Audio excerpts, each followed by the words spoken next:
Muli po, papuring palakpak po, pasasalamat sa ating Diyos na buhay. Tunay nga na siya po yung dahilan kung bakit tayo nandito. At siya po yung dahilan kung bakit tayo may kalakasan, bakit tayo may kagalakan, bakit tayo may desire na sa kabila po ng ating kaabalahan ay patuloy po natin siyang inuuna. So, samahan niyo po ako sa maiksing panalangin. Hallelujah, Lord. Hallelujah. Diyos Ama naming makapangyarihan, Ikaw po yung Diyos naming sinasamba, ang Diyos na lumalang sa lahat ng bagay, dito man sa lupa at sa langit, Panginoon. Ikaw po yung patuloy namin itinataas, Panginoon. Panginoon, tunay nga po kulang yung mga salita, kulang yung mga adjectives na meron kami to describe how majestic, how awesome, how magnificent you are, Panginoon. You are so holy, Panginoon. At sa paglapit namin, Panginoon, we cannot compare ourselves, Panginoon. You are so holy and we are sinners, O Lord. Kaya naman po, patuloy kami nagpapakababa, Panginoon. Patuloy kami nagpapasaliksik, Panginoon. Ang aming mga puso, Panginoon, na dalangin ko po, Panginoon, dalangin po namin that you cover us by the blood of your Son, Jesus Christ, because He is our righteousness, O Lord. And because of Him, Panginoon, meron kami pong relasyon sa iyo, Panginoon. At naging katanggap-tanggap kami dahil po sa Kanya, Panginoon. Salamat, Panginoon. Natunay nga po, Panginoon, itong buhay na pinagkaloob mo, Panginoon, wala kaming ibang gagawin kundi magpuri at magpasalamat sa iyo sapagkat hindi namin deserve, Panginoon, itong grace, amazing grace, yung mercy mo, Panginoon, yung kabutihan mo, yung katapatan mo, Panginoon. Kaya naman po, we continue ask and pray, Panginoon, na patuloy mo kaming i-mold, Panginoon, patuloy mo kami, Panginoon, na i-purify, Panginoon, i-sanctify, Panginoon, ang bawat areas ng buhay namin. And we pray, O Lord, na kung may mga areas sa life namin, Panginoon, na hindi pa surrendered, Panginoon, in Jesus' name, Panginoon, we are surrendering to you every areas of our lives, Panginoon.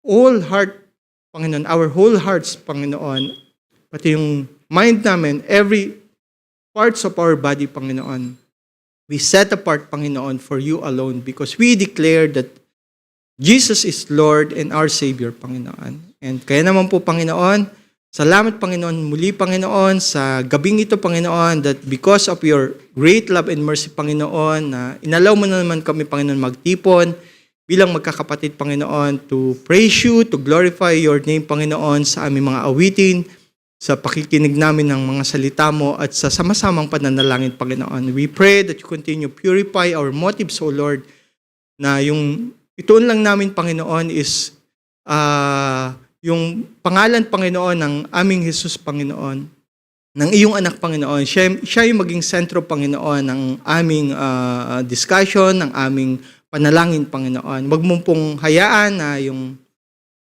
mga kaabalahan or mga even mga problema na mayroon kami ay umagaw, Panginoon, ng oras at ng pagkakataon, Panginoon, na ma-receive yung salita mo, Panginoon. Muli po, Panginoon, samahan mo kami at bilang iyong lingkod, Panginoon, itago mo ako sa iyong likuran. Panginoon, kalooban mo nawa, Panginoon, yung siyang maganap at mangyari, Panginoon, sa gabing ito. Sa iyo po ang kapurihan, kadakilaan sa pangalan po ni Jesus. Amen. Amen. Muli po, blessed evening po sa lahat. Tunay nga po na laging nadun po yung ating pagpupuri, pagpapasalamat sa ating Panginoon sa bawat araw na ginagawa niya sa buhay natin. At whenever na ma-realize natin at maalala natin yung patuloy na ginagawa sa atin ng ating Panginoon, we feel complete, we feel refreshed. Yung katapatan ng Panginoon, we can refresh that not only in the morning, but even in the afternoon and even in the evening. Just remember how faithful and good is our Lord, is our God. So, ang pag-uusapan po natin, ang topic po natin ngayon is Hallowed Be Thy Name. So, ito po yung series or pag-aaral na dinidiscuss ko po whenever God allows me to stand here. And since medyo mahaba po yung topic na to, so hinati ko po ng 2 sections. So, ngayon po, we'll be discussing about section 1. So, kasama pa rin po ito ng ng pag-aaral na ginawa ni John MacArthur, Alone with God, at nasa part 2 po tayo ng pag-aaral na to, the pattern of prayer. So the pattern of prayer, yung pattern na ibinigay po sa atin ng ating Panginoong Jesucristo. So yung main scripture po natin ay nasa Matthew 6:9-13. Sabi po sa King James Version, "After this manner, therefore pray ye, Our Father which art in heaven, hallowed be thy name. Thy kingdom come, thy will be done in earth as it is in heaven.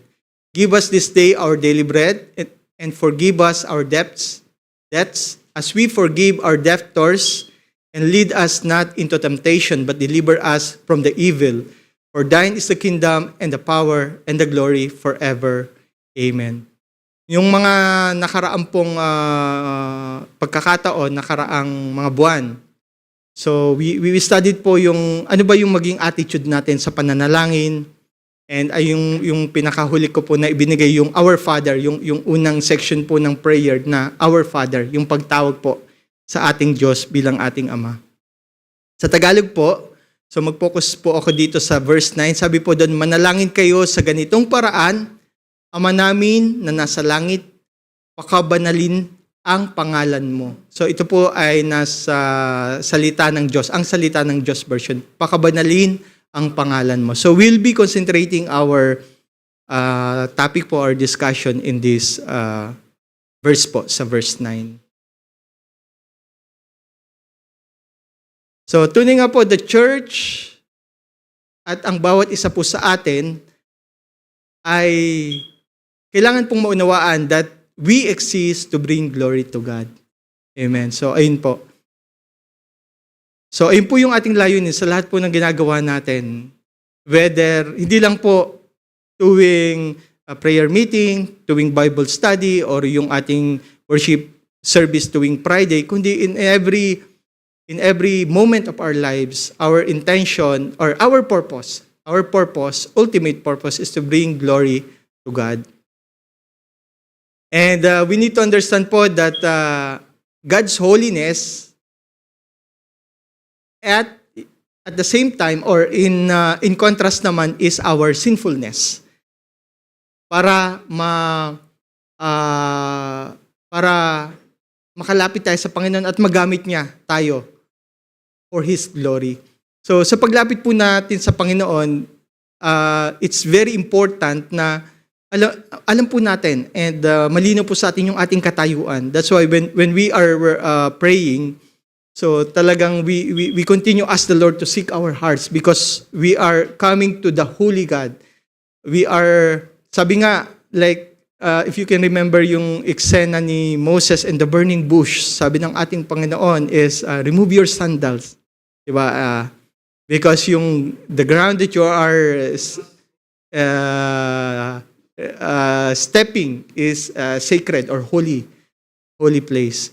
So, ganun daw pala dapat po tayo mag-approach, even sa pag-approach natin sa Panginoon, sa paglapit natin through our prayers, sa pagtawag natin, na we approach the throne of God, we call the name of the Lord, na nadun po yung natin, nadun po yung reverence sa kanyang pangalan. At sabi po, prayer is ever and always, first and foremost, a recognition of God's majestic glory and our submission to it. So, ayun, we are recognizing God's majestic glory. At tunay nga, it's our prayer na patuloy nating malaman, mapagtanto, or maunawaan kung gaano ka dakila, kung gaano ka majestic, kung gaano ka awesome ang ating Panginoon. That's our ultimate goal. And God is to have priority in every aspect of our lives. And certainly in our times of deepest communion with Him. Kaya nga po, kung mapapansin niyo po sa prayer, sa pattern ng prayer na ibinigay ng ating Panginoong Jesucristo, so nauna po itong after ng Our Father in heaven, sumunod tong hallowed be thy name. So nadoon po yung priority, to give glory to give honor sa ating Panginoon, sa paglapit natin sa Panginoon, to give what is due to God. At later na lang yung, ano po yung later? Yung mga requests, yung mga petitions, mga supplications po natin. So, last ano na po yun. Kasi nga po, kung tama po yung nauna, yung paglapit natin, the way we view God, the way we address God, automatic na po yun. Maaalay na po yun. How God will bless us or how God will answer our request po. And even din po sa ating ginagawa dito sa ating simbahan, of course, we have this organized worship service, organized prayer meeting, we have the organized ministries na naglilingkod po sa ating Diyos. So, we need to always go back na ano ba yung priority natin? Ano ba yung purpose? Bakit ba ako na dito sa ministry? Why I am doing Friday or Monday or BS, bakit ko ba ito ginagawa? Is to bring glory to our God.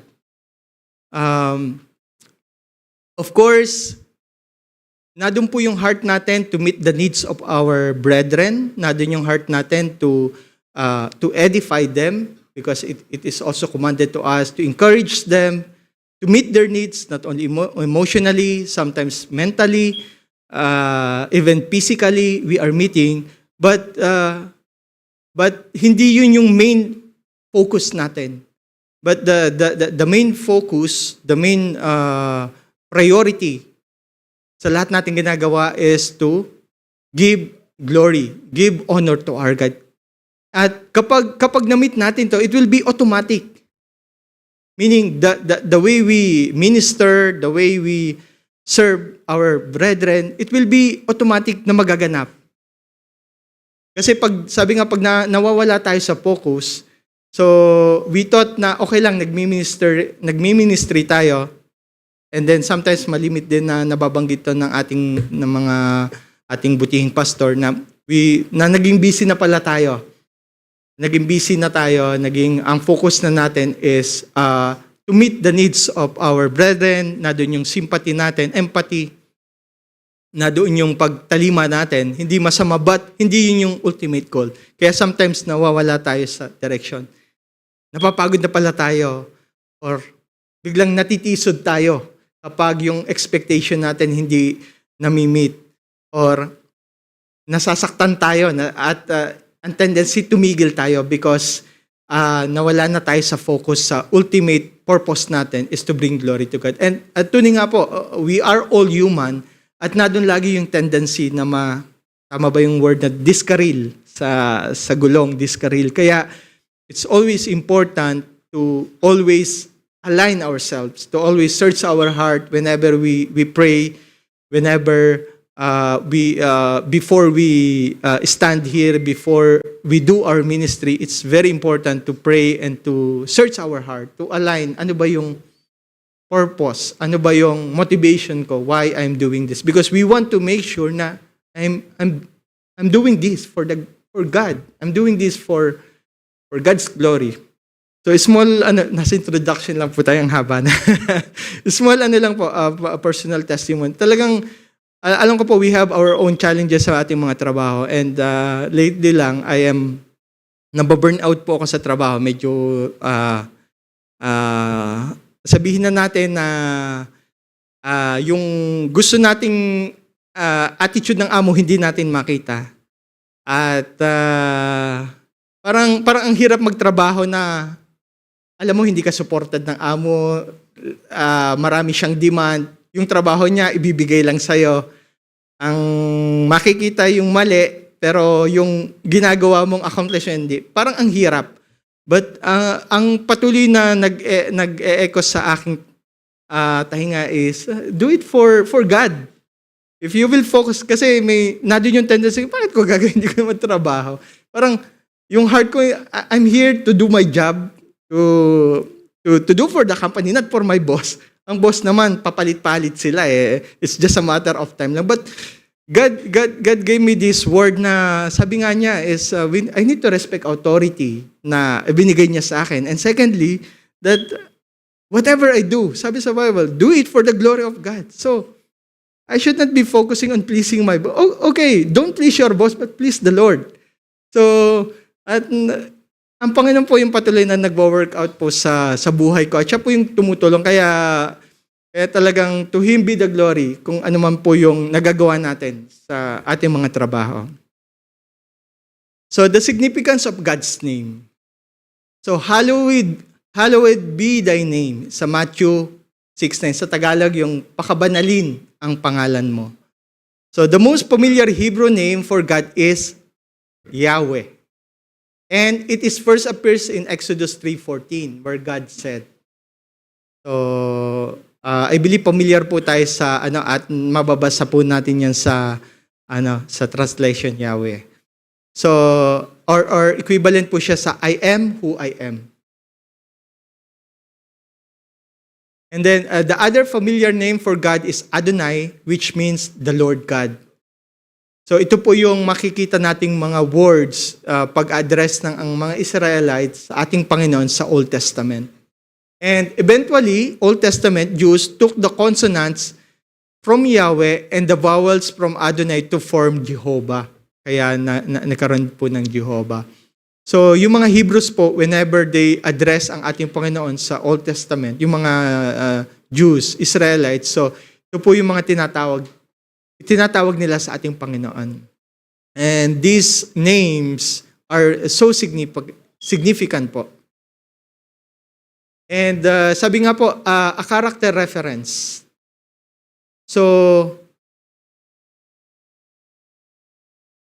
before po doon, so remember po David, si David po, sabi nga po, his name is so famous or so popular at respected ng mga Israelites nga. Kasi nga not because of the name of David, but because of yung ginawa niya. Because of yung character na meron po siya. So remember po si David nung yung mga soldiers po ng Israel ay tinutuya ni everyday na lang tinutuya ni Goliath or ng mga Palestine kasi wala nga po makalaban. But si David lang yung nagkaroon ng courage. A young shepherd boy para harapin at labanan si Goliath. And after that po, yun nga, nung naging mandirigma, mas marami na siyang nasasakop or napapagtagumpay ang digmaan, battle, compare kay Saul. Kaya yung name niya is mas nabibigyan ng higher honor than the king, King Saul. Kaya like what I said, it's not about the name David, but kung ano yung character na meron si David. Kaya nadoon yung pagiging popular niya. Sabi nga, sa Exodus naman po, 34:5-7, sabi po dito, called upon the name of the Lord. Then the Lord passed by in front of him and proclaimed, the Lord God, compassionate and gracious. So, pansinin po natin itong mga description or adjectives sa ating Panginoon. The Lord God, compassionate and gracious, is slow to anger and abounding in loving kindness and truth, who keeps loving kindness for thousands, who forgives iniquity, transgression, and sin. Ito po yung prayer ni Moses. The second time po siya na umakyat sa Mount Sinai nung ibinigay po sa kanya yung commandment. So, ganito po siya nag-pray sa ating Panginoon. So, he praised God and he recognized God and he proclaimed na ito yung character ng ating Panginoon, that he is compassionate and gracious. Remember po kung paano niya po diniscipline or pinatay yung mga Israelites, yung gumawa ng idol. But nung nanalangin si Moses para nga magpetition siya. So talagang nagpray siya ng naaayon sa character ng ating Panginoon. And what is God's character? He is compassionate and gracious. Nasa kabila ng ginawa ng mga Israelites during that time na hindi sila naging unfaithful. Ang Panginoon yung naglabas sa kanila. Ang Panginoon yung kanilang Diyos. But gumawa pa rin sila ng ano. But still, the Lord God showed them compassion and grace. And the Lord is slow to anger, abounding in loving kindness and truth. Yan, naalala ko po yung inawit natin kanina. We are praising God. We are singing the goodness, the kindness of God. Diba? Kay buti-buti mo, Panginoon. Hindi na po ako aawit. So, ayun po. So we are whenever we sing song, ayun po dapat yung heart natin. We are praising God. We are proclaiming yung character ng ating Panginoon. We are praising the name of God, not because of the word God, but because of His character, because of His goodness, because of His faithfulness, and marami pa po. Sabi nga, that is our ultimate goal, is to know God more, so that we can appropriately praise God, appropriately recognize Him, what is due to Him, not only in prayer, not only in praise and worship, but in all areas of our lives. That's our ultimate goal. Sabi po dito, then those who know thy name will put their trust in thee. For thou, O Lord, has not forsaken those who seek thee. So, tunay nga po doon, those who know thy name. So, not only yung psalmist nagtitiwala doon sa pangalan, but ang pagtitiwala ng psalmist is kung ano yung character at kung ano yung nagawa at magagawa ng pinagtitiwalaan niya. Not basically to the name itself, but kung ano yung magagawa at kung ano yung ginawa sa kanya ng pinagtitiwalaan niya. So, I will give thanks to the Lord according to His righteousness. Ito po ay Psalm ni David. And will sing praise to the name of the Lord Most High. Yung pangalan po ng ating Panginoon is usually in parallel po sa kanyang righteousness. The name of the Lord and His righteousness, so lagi siyang parallel or lagi siyang aligned. And will sing praise to the name of the Lord Most High. So, a psalmist also mentioned here, some boast in chariots and some in horses, but we will boast in the name of the Lord our God. So, yung pagtitiwala nila, when they say, they will trust, they will boast in the name of the Lord, not only because of the name, but because they know kung sino yung pinagtitiwalaan nila. They know yung character, they know na yung pinagtitiwalaan nila ay sila yung magliligtas sa kanila. So that's why they boast in the name of the Lord. So, nabasa po natin mga Old Testament. Sa New Testament naman po, sabi po sa John 1:14, very familiar verse po. The Word became flesh and dwelt among us, and we beheld His glory, glory as of the only begotten from the Father, full of grace and truth. At nung dumating nga po ang ating Panginoong Jesucristo, siya po yung siya po yung reference natin kung paano natin makikilala ang ating Panginoon. So siya na po yung dumating dito para mas lalo nating makilala or maunawaan natin, makilala nga natin ang ating Diyos Ama. Sabi nga, I manifested thy name to the men whom thou gavest me. So ito po yung prayer ng ating Panginoon. So ang ginawa ng ating Panginoon, He manifested the name of the Lord sa mga tao na ibinigay sa Kanya. So, kaya nga sabi po, sino po yung apostle na nagsabi, Lord, show us the Father. Diba? Anong sabi niya ng ating Panginoon sa Kristo? So, yes, kung sino mang nakakita sa akin ay nakakita na sa Ama. Sapagkat ako at ang Ama ay iisa. So, yun po yung kanya sinabi. So, siya na po yung physical representation ng ating Diyos, ang ating Panginoong Jesucristo. So, it's all in a name. Ayun. In Old Testament po, so marami pong name ng ating Panginoon po yung ginamit. So ito, nababasa niyo na. So God is called Elohim. So it means po the Creator God. So when the Israelites are, just to understand lang po, when they are praying to God and they are recognizing that God is their Creator, they are calling God Elohim. So when they call God Elohim, they are proclaiming that He is the Creator God. He created everything. And then ang pangalawa po, El Elyon. So means the possessor of heaven and earth. And then Jehovah Jireh, the Lord will provide. That's why when we are praying to God, some of us praying to God, Lord God, you are Jehovah Jireh. When we are asking for the provision, when we have needs, we are calling the name of the Lord, calling God Jehovah Jireh. Kapag naman po may mga karamdaman tayo, so we are calling God Jehovah Rapha. Jehovah Rapha, the Lord that healeth. And the Lord of peace naman, Jehovah Shalom. When we are looking and asking God to grant us peace. Sabi nga, ang Panginoon mismo siya yung peace. We don't need to search for peace kapag okay na yung we don't sabi nga we don't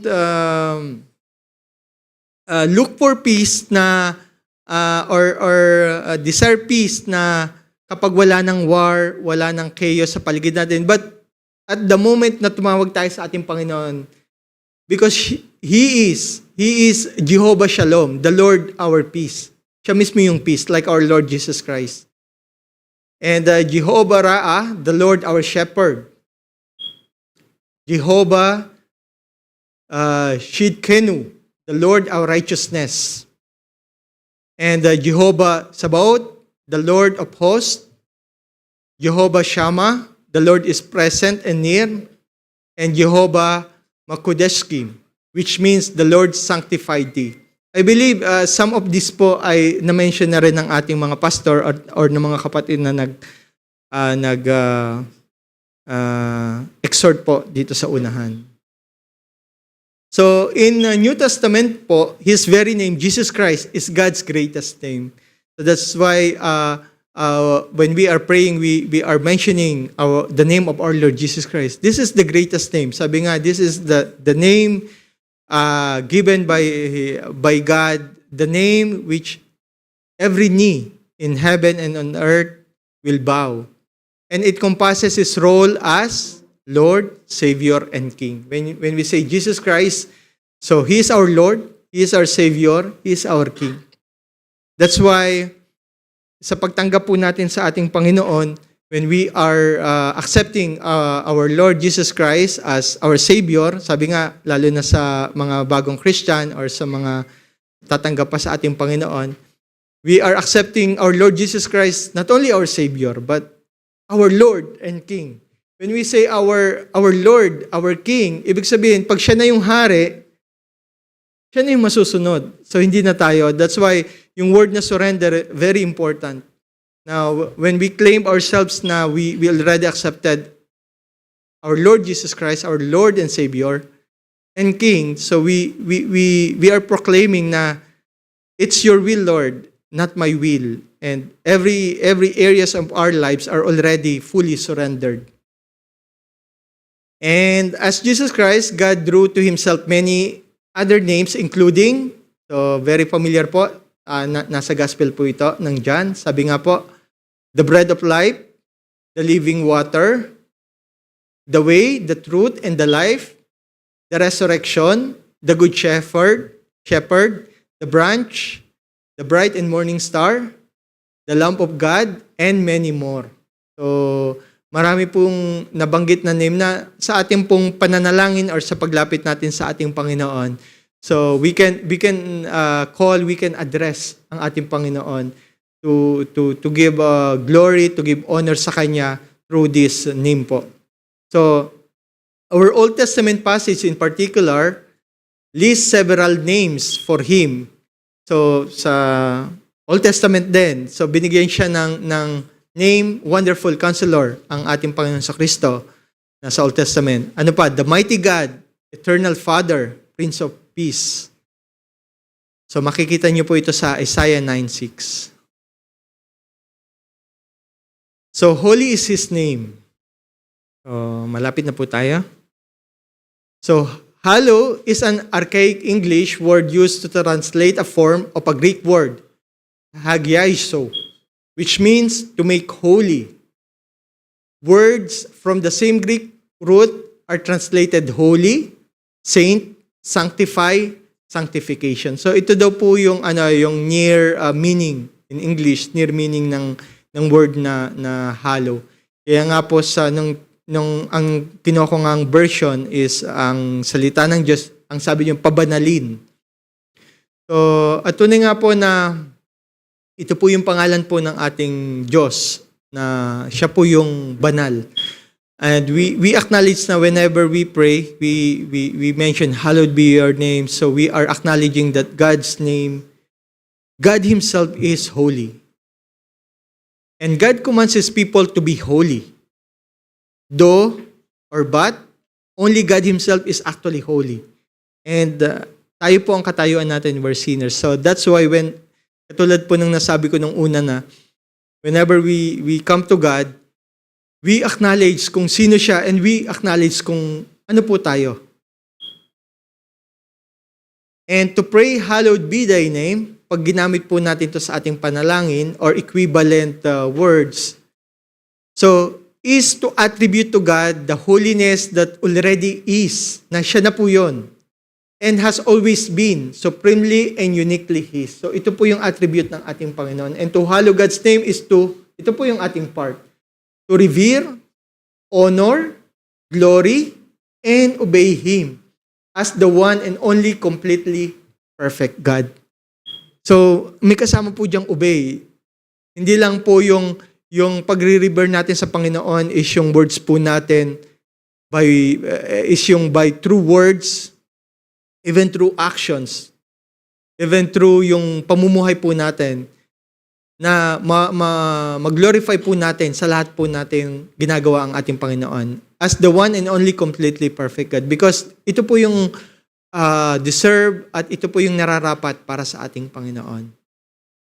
So yung conclusion po natin, sasabi nga po, here is a sample prayer we could use. So nagbigay po ang author po ng sample that we can use, not necessarily na ito po yung prayer natin.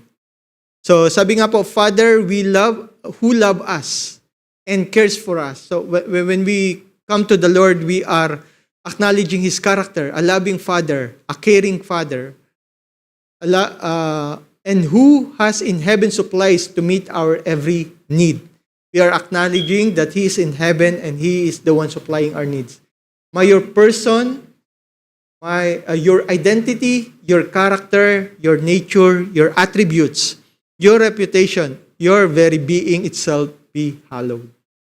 So sabi nga po, we can pray like this, and we can, of course, yung na galing po sa ating puso, yung pagpupuri at pagbibigay natin ng praise sa ating Panginoon. Sabi nga po, to hallow God's name is not some eloquent words or praise inserted into prayer ritual. It's not maging magandang pakinggan, maging magandang mga salita, matatamis na salita or magandang salita marinig or mapakinggan sa atin. Because it is our opportunity to glorify Him by acknowledging the greatness and wonder of His character. Na maging katulad po tayo ni Moses nung tinawag po siya. So, na he need to remove his sandals kasi sa paglapit niya sa Panginoon, so, na doon yung holy presence ng ating Panginoon. So, God bless po and let us pray po. So, dakila po namin Panginoon, yung papuri at pasasalamat po namin ay patuloy po namin ibinibigay Panginoon sa iyo. We pray, O Lord, na patuloy mo na turuan kami Panginoon na manalangin. Patuloy mo kami Panginoon na turuan Panginoon na tumawag sa iyo na aayon Panginoon sa character mo, sa attributes mo, kung sino ka Panginoon. may we have this fear, Panginoon, sa mga puso namin, Panginoon, and reverence, Panginoon, na sabi mo nga po, the fear is the beginning of wisdom, O Lord. Na kunin nga po, once na nadun po yung fear namin, O Lord, na we know, O Lord, that you will give us the knowledge, you will give us the understanding, Panginoon, at patuloy ka po naming makikilala, Panginoon. May you give us the desire, the heart, Panginoon, to know you more, Panginoon, and to give you what you deserve, O Lord. At muli po, patawad, Lord, kung may mga shortcomings kami sa aming mga buhay, Panginoon. Patawad, Lord, kung sa buhay namin, Panginoon, meron pang hindi po naka-align, Panginoon, sa will mo, sa layunin mo sa amin, Panginoon.